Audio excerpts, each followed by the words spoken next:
Hello नमस्ते this is आङसिरी तामा स्वागत छ तपाईहरु सम्पूर्णलाई अबदेखि मेरो यहाँ नयाँ ब्लग आउँछ ब्लग चाहिँ अब नयाँ क्यामेराबाट आउँछ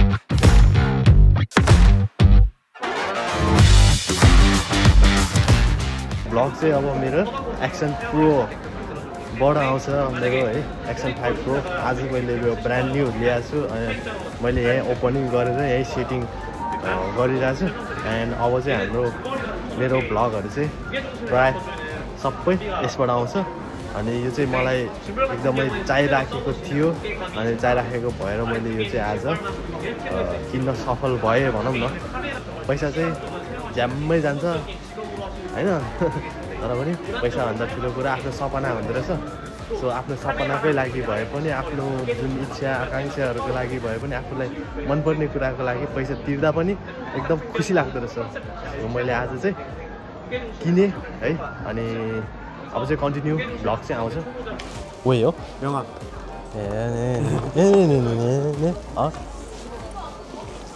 ल गाइज आजबाट चाहिँ मैले DJI Osmo को एक्सन 5 किनेको छु हैन अनि यसबाट चाहिँ अब म मज्जाले भिडियोहरु बनाउँछु अनि मेरो भ्लग चाहिँ अब कन्टिन्यू आउँछ कस्तो आउँछ के आउँछ कस्तो बनाउँछु म त्यो त मलाई थाहा छैन तर जे आउँछ जस्तो आउँछ त्यस्तै हाल्दिन्छु म एकदम र टाइपको आई डोन्ट केयर हैन अरु जेसुकै जसले जेसुकै भने पनि मलाई मतलब छैन रेगुलरली म मेरो कामै यही हुन्छ के कामै यही हुन्छ भन्नाले फेरि अब सब यहाँ कोरियाको कामसाम छोडेर गर्ने त अभियसली होइन तर पनि कहिलेदेखि अब म चाहिँ यहाँ हैन यस्तो क्यामेराहरु किन्छु अनि त्यसपछि भिडियो बनाउँछु भन्दाखेरि मेरो वर्ष दिन महिना सबै बितिसकेको थियो के सो आज चाहिँ फाइनली मैले मेरो ड्रिम क्यामेरा भनौं अथवा मेरो सपनाको सानो खुड्किलो चाहिँ आफूलाई यसो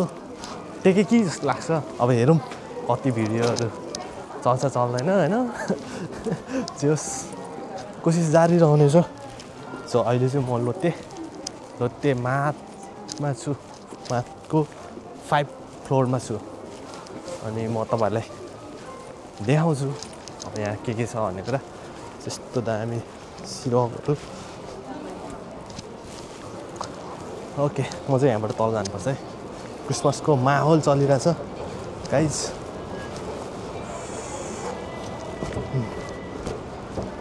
ल ह्यापी क्रिसमस है सबैजनालाई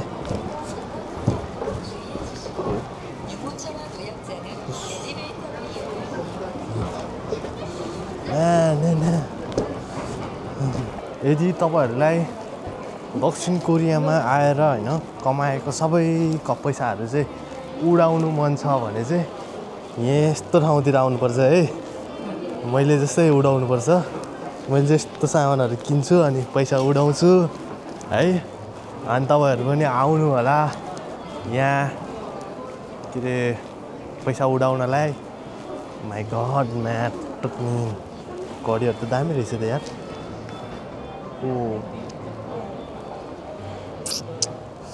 लाउनु त पर्ने हो पैसा छैन एम्मम यार दामी रहेछ त यार घडीहरु त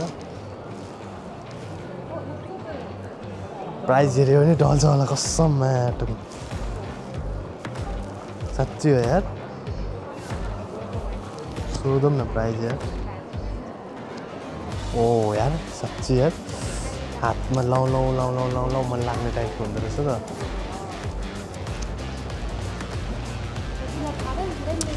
मेरो औकात चाहिँ बाहर छ जस्तो लाग्यो औकात चाहिँ बाहर छ यो ब्रान्डको रहेछ है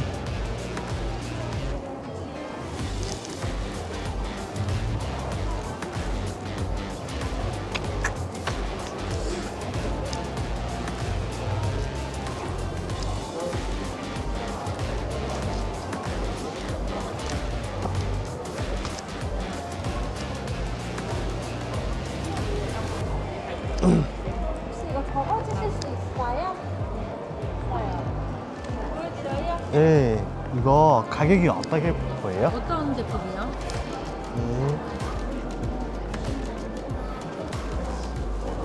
이거 쳤어. 이거요? 아, 네. 이 제품은 70만 원이세요. 70만 원? 네.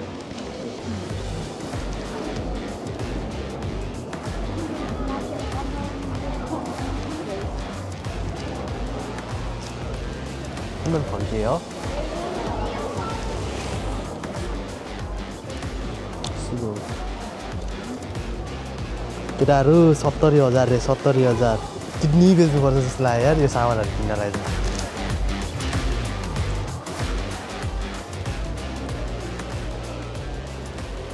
ल केटाहरू मैले चाहिँ एउटा चस्मा चाहिँ लिएँ होइन, चस्मा चाहिँ लिएँ, वाच चाहिँ लिन सकिनँ। वाच त लास्ट महँगो हुँदो रहेछ यार, साँच्चै हो यार। वाच किन्नु पऱ्यो भने त माटो यार, अति क्या यार, अति महँगो क्या यार, महँगो। गाइस अब चाहिँ म ट्रेन स्टेसनतिर आउँदैछु है,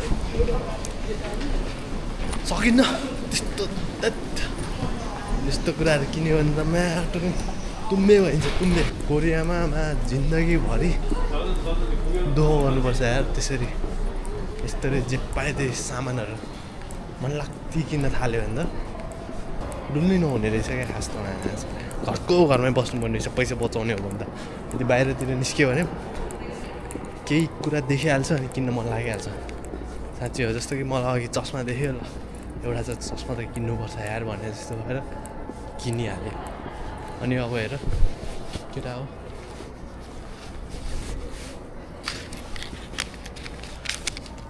भरे हिसाब गर्दाखेरि छक्क पर्छ क्या। ओ म्याट अनि मैले यो त किन्नै नपर्ने सामान किनेछु त जस्तो लाग्छ यार। तर के गर्नु मनै मान्दैन यार।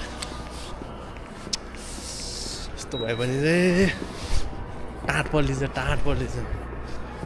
10-12 वर्ष जति वर्ष बसे पनि कोरियामा बसेर कहिले पनि उँभो लाग्दैन यार। नेपाली फर्किँदैन होला यार यदि यस्तै पारा हो भने चाहिँ। साला थक हुन्छ यार पैसा तिर्दा नि।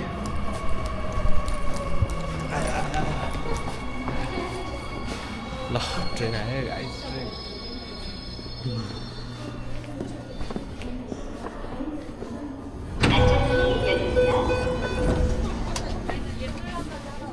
A few moments later. ल गाइस म चाहिँ भर्खरै आइपुगेको होइन, अनि भर्खरै आइपुगेर अनि ज्याकेट मात्र खोलेँ। यस्तो ब्याड लक भयो यार मेरो यार। अघि भर्खर मैले लगाएर हेरेको त्यो चस्मा छ नि, त्यो चस्मा किन्यो होइन, मैले किनेर ल्याएँ क्या। 18 मन चान्जुन क्या, 1,85,000 चान्जुनको चस्मा किनेर ल्याएको होइन। अनि के भयो भने साला म खामदन सागरी भन्ने ठाउँमा त्यहाँ नेपाली रेस्टुरेन्ट पनि छ, त्यहाँ बसेर केही खाएर जाऊँ भनेर म झरेको होइन। तर मैले त्यो चस्मा चाहिँ छोडेछु क्या साला। हराउन त हराउँछ हराउँदैन भन्ने थाहा छैन होइन। तर मैले त्यहाँ के अरे फुनमिल्स के अरे सामानहरू हराउने ठाउँमा त्यहाँ त्यो खोकेक सर्भिस सेन्टरमा चाहिँ मैले इन्फर्म चाहिँ गरिराखेको छु। पाउँछ कि पाउँदैन त्यो चाहिँ थाहा भएन। यस्तो महँगो चस्मा यार, मैले यस्तो चाहिँ यसमा हाल्नुपर्ने थियो कि मैले होइन, यसमा हालिनँ मैले होइन। यसमा नहालिकन त्यो तिनीहरूले जस्तो प्याक गरेर दिएछ त्यस्तै हातमा लिएर आइरहेको थियो। यो मात्र बोकेर आएछु क्या, यही मात्र बोकेर आएछु क्या।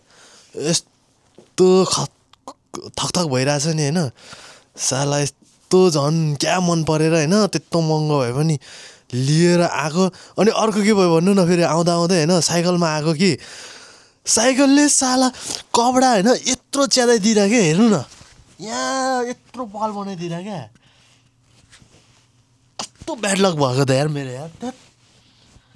यहाँ च्यादै दिइरह क्या साइकलको त्यो उयो अड्केर, त्यो के अरे चेनको त्यो यस्तो घुम्ने हुन्छ नि, त्यो अड्केर यहाँ यत्रो च्यादैतिर क्या साला। मेरो त आज त ब्याड लगै रहेछ यार। एक त मैले आज धेरै सपिङ गरेँ होइन, सामानहरू किनेँ, प्लस सामानहरू किनेर पनि अनि फेरि एउटा किन्ने बित्तिकै हरायो। अब आउँदा आउँदै फेरि साइकलमा त्यो अड्किएर होइन, लड्न त लडेन तर त्यसले यत्रो पाल बनाइदियो। अनि यस्तो छ यार जिन्दगी, साला।